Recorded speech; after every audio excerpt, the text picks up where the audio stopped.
একাংশ সংবাদ মাধ্যম আৰু সামাজিক মাধ্যমেহে গৌৰৱ গগৈক ডাঙৰ নেতা বনাইছে। বিহালী আৰু পঞ্চায়ত নিৰ্বাচনতো মুখ ঠেকেচা খালে গৌৰৱ গগৈ।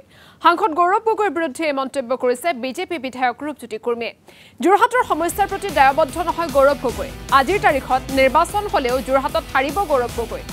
মোৰ সমষ্টিতে পৰাজিত হ'ব গৌৰৱ গগৈ। এই দাবী কৰিছে ৰূপজ্যোতি কুৰ্মীয়ে। শীঘ্ৰে কংগ্ৰেছৰ এগৰাকী বিধায়ক আৰু কেইবাজনো শীৰ্ষ নেতাই বিজেপিত যোগদান কৰিব বুলি দাবী কৰিলে মৰিয়নিৰ বিধায়কগৰাকীয়ে। শেহতীয়াকৈ যদি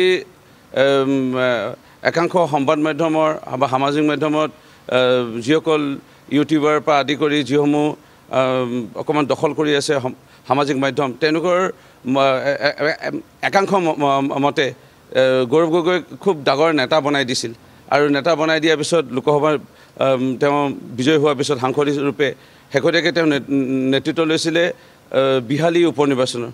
তাত মুখ ঠেকেচা বৰ বেলেগকৈ মুখ ঠেকেচা তাত খাইছে। তাত মই নিজে আছিলোঁ এটা পঞ্চায়তত।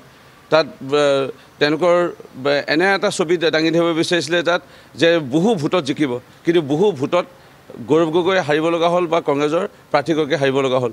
শেহতীয়াকৈ গৌৰৱ গগৈৰ স্থিতি শেহতীয়াকৈ উপ নিৰ্বাচন বিহালীত তেওঁ দায়িত্বত থকাৰ পিছত আমি সকলো অসমৰ ৰাইজে দেখা পালোঁ যে তেওঁৰ অধীনত থকা যি যোৰহাট লোকসভা আজি এইবাৰ কংগ্ৰেছৰ যি ফলাফল, আজিৰ তাৰিখত যদি নিৰ্বাচন হয়, আজি গৌৰৱ গগৈ বহুত ব্যৱধানত তেওঁ হাৰিব। প্ৰথম কথা হ'ল, মই আকৌ ক'ব বিচাৰিছোঁ, তেওঁ নিজকে খুব ডাঙৰ ৰজাঘৰীয়া বুলি নিজকে ভাৱ লয় আৰু সেয়া ভাৱটোৱে তেওঁক ডুবাইও আহিছে আৰু ডুবাইও গৈ থাকিব।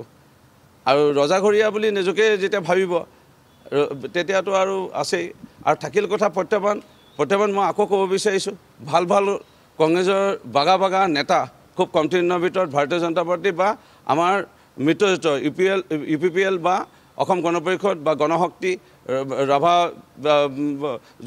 আমাৰ যৌথ মঞ্চৰ পৰা আদি কৰি তিৱা যৌথ মঞ্চ বিভিন্ন আমাৰ লগত থকা ৰাজনৈতিক যিসমূহ খিলঞ্জীয়া অসমীয়া মূলৰ লোকৰ লৈ গঠিত এই ৰাজনৈতিক দলসমূহত যোগদান কৰিবলৈ গৈ আছে। কাৰণ যিয়ে নেদেখক, যেতিয়া কংগ্ৰেছ দল ত্যাগ কৰিব, কোনোবা বিধায়কে ত্যাগ কৰিব, ইমান দিনে ত্যাগ নকৰিলে এতিয়া ত্যাগ কৰিবলৈ গৈ আছে, কংগ্ৰেছৰ বিধায়কে ত্যাগ কৰিবলৈ গৈ আছে, এই দুই এজন আৰু বাগা নেতাই ত্যাগ কৰিব গৈ আছে, তাত আৰু কি বুজাম আৰু বেলেগকৈ।